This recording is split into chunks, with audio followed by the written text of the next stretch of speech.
Uh, Namaskar and a very good afternoon to all the esteemed panelists, our respected senior government officials, and friends from our trade industry, and all respected members attending this webinar.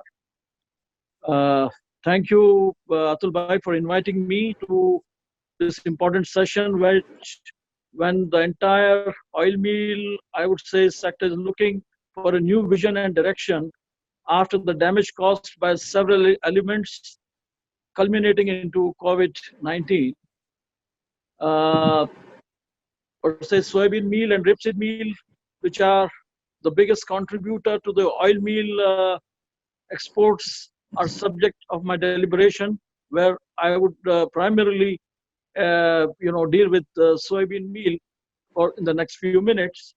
One important factor was that number one, the most of our products, as we know, is going for use by poultry and aquaculture, and now a good amount of it start being used for human food applications. Most Western world nations who are the large producers, particularly Argentina, Brazil, and USA, have large surpluses for the exports to non-soya producing countries around the world. One major factor, important factor, I would say, which we should keep in mind is the GM soybean versus non-GM variety of the crop. We believe that although the yields is said to be higher in GMOs, the natural purity derived uh, and the quality bioavailability of the protein in case of non-GMO variety is where we have our own niche. Major producing countries do produce primarily the genetically modified soybeans, which are certainly more price competitive. So let me give a little historical perspective to the subject of soybean exports.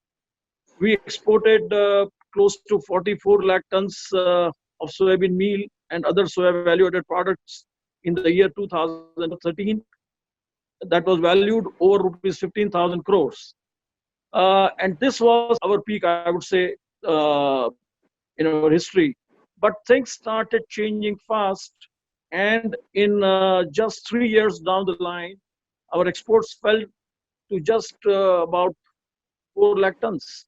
And that was only valued at 1,500 crores, which was merely 10% of our peak exports. So between 2013-14 and 2014-15, we had two consecutive bad crops due to inclement weather conditions, primarily hit by excessive rains in one year and another year due to drought, which resulted in such a drastic fall in our exports. So ever increasing soybean prices led by the government mandated MSP in India, which rendered us uncompetitive. There were some quality issues on account of unscrupulous practices and inconsistency of supplies, which also hindered our regular exports. We did gain on exports in subsequent years, and I would say with the help coming from the government, particularly Ministry of Commerce and Industry, and innovative marketing efforts undertaken by SOPA while I was the chairman, and took export marketing missions to the key overseas markets for regaining our lost ground. In the current year, however, we have had a double whammy, hit by a poor crop on account of excess rainfall and a host of other compounding factors, including COVID-19. As per SOPA's estimates, the country's soybean production during October 2019 to April 2020 declined. Soybean production declined to 35.8 lakh tons against 51.84 lakh tons during the same period last year. Now, Coming to the soya meal exports, during the same period, that is October 2019 through April 2020, there was a sharp decline of exports, and it was merely 3.89 lakh tons compared to 17.64 lakh tons in the previous year of the same period. The global picture is that the world production of soybean is at a high level of 365 million tons, and that of soybean meal is about 245 million tons. And that has been going up. As we all know, about 80% comes from the three major producing countries, Brazil, USA, and Argentina, while Argentinian soybean meal holds the lion market share in exports. So when we see ourselves, we are merely 3% of the world production. So we are a small player in that way. So let me dive deep into the challenges faced by India on export front of soybean meal. So with what I mentioned, higher raw material prices as compared to the competition due to a host of reasons. The soybean prices is essentially driven by increasing MSP, fixed most of the time on political considerations, while on the other hand, in the last 3 years, we have seen international prices kept on declining because of production surging from a level of, in 5 years, from 265 to 365 million tons. So that is the major growth in the production worldwide, which caused prices to slide internationally. Practices in the market of futures trading, I would say, on NCDEX has made life of genuine producers and processors very difficult. Players in the market with lesser stake have speculated the price beyond the range of competitiveness. In the peak season this year, speculative prices literally drove us out of the business. High cost of logistics, such as inland freight costs to the ports and various domestic destinations, the high port charges. The biggest soybean producing state, which is Madhya Pradesh, and also having the largest crushing capacity, is about 800 kilometers from the ports on the western coast, which calls for, I would say, considering some inland freight subsidies and port charges to be subsidized for exports, because this is an item of derived from agriculture. High financing charges and unreasonably high burden coupled with cheaper edible oil imports. When we say cheaper, the world prices have sharply declined in past 3 years, and the import tariffs, which are lower than the WTO bound rates, which all makes our oil meals, which are the other product after crushing, becoming more costly to us. So to keep ourselves, I would like to take a cue from the pulses industry. You see, when there was a shortage, we had huge imports coming into the country.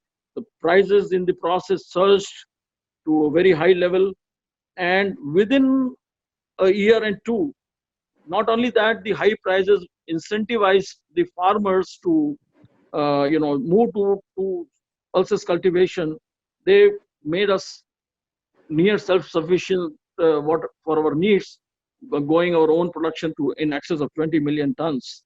So that shows that the crop diversification is possible through those incentives which are available, to the farmers.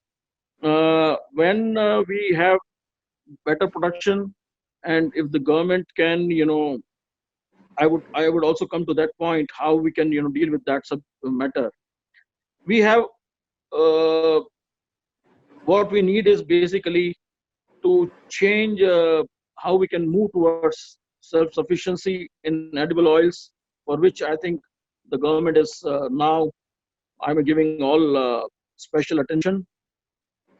What then, my friends, is the way forward? I'm sure you will agree that there are two factors that will win us into the export market.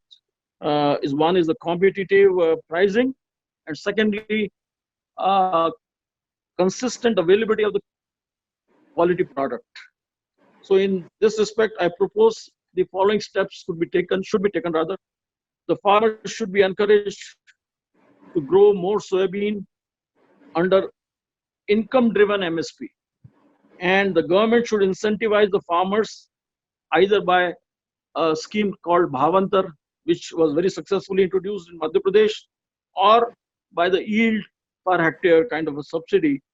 This is possible by increasing our per hectare yields from the current low of 1 ton per hectare to at least 1.6 tons per hectare. And the first immediate target should be placed to, go up to 2 tons per hectare of productivity. So there is a national mission in edible oil, and that I would strongly support.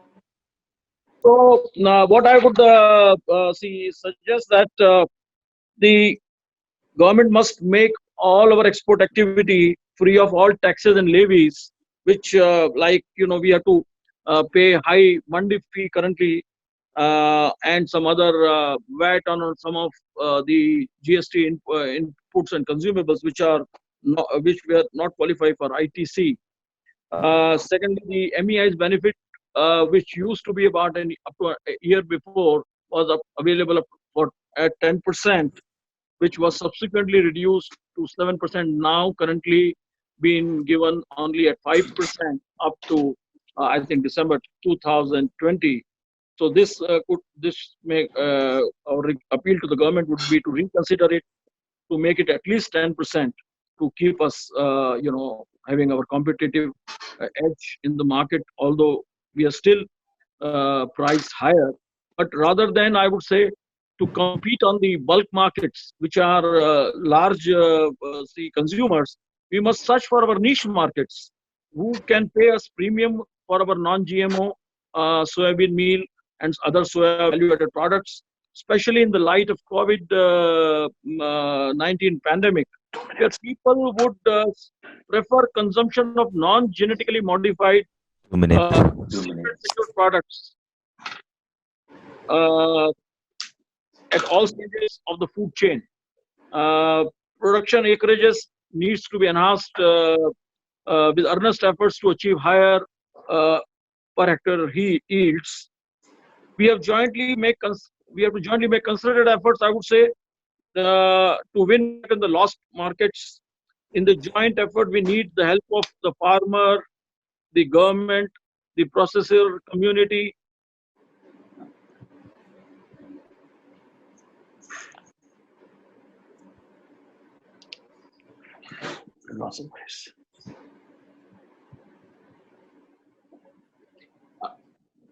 The thrust on Atmanirbhar Bharat Abhiyan. So, in my opinion, the government should lay the thrust towards making India self-sufficient in edible oils, but it can be achieved only through higher indigenous acreage coupled with higher productivity in the oilseed sector. Uh, we must work together towards the national food and nutritional security through the edible oils and protein supply without compromising self-reliance. And finally, I would like to inform you that I have been in conversation with the honorable policymakers on behalf of SOPA, and have already made several representations as recently as the last fortnight. I hope we can together make soy meal exports of India with our USP to earn a sizable foreign exchange earner for our country. Thank you, friends. Thank you, Davish Bhai, for those wonderful words. And I'm sure whatever. Atulji, I would like to add something. Yeah, boliye. See, yesterday SEA compiled the data for exports of oil meal. This year for 1920, the export is down by about 27%. In fact, the soybean meal, the last year was the export just 6,82,000 ton only compared to 30 lakhs last year. Rapeseed was last year was 10.9. This year is a 9.61, so not much gone down. And of course, the total export during the oil financial year 2019-20, the total export is a 20.1 million ton compared to last year 33 lakh tons. Sorry, that 33 lakh tons. And value-wise, look at this year we are on about 4,400 crores, which was last year was 6,400 crores. So both in terms of the quantity, we are down by 27%. We are down by 31%. This is just for info of the audience. Thank you. Go ahead, please, sir. Just to add one thing, in last after this dip to a lowest of 3.89 lakh tons in the year 15-16 crop year, we went with our export promotion efforts and revived this markets to achieve in 3 years 60 lakh tons of exports and about 18 lakhs, 20 lakhs and 21.5 lakh tons. So put together about 60 lakh tons in 3 years, which was, I would just, there's a good recovery for a commodity or a product which stayed in the international market for that long. Because 2 years we were, almost away from international markets because of the bad crop in India, which I mentioned. So this could certainly actually be revived. As a matter of fact, exports can only give us, I would say, stability in the market and give a balance, so that we can, have better pricing both for domestic and export needs. Otherwise, we find that there is not enough of offtake for whatever we are producing. So if exports are an essential leg for us, and that needs to be, in any way encouraged and I would say to be sustained. Thank you. Thank you.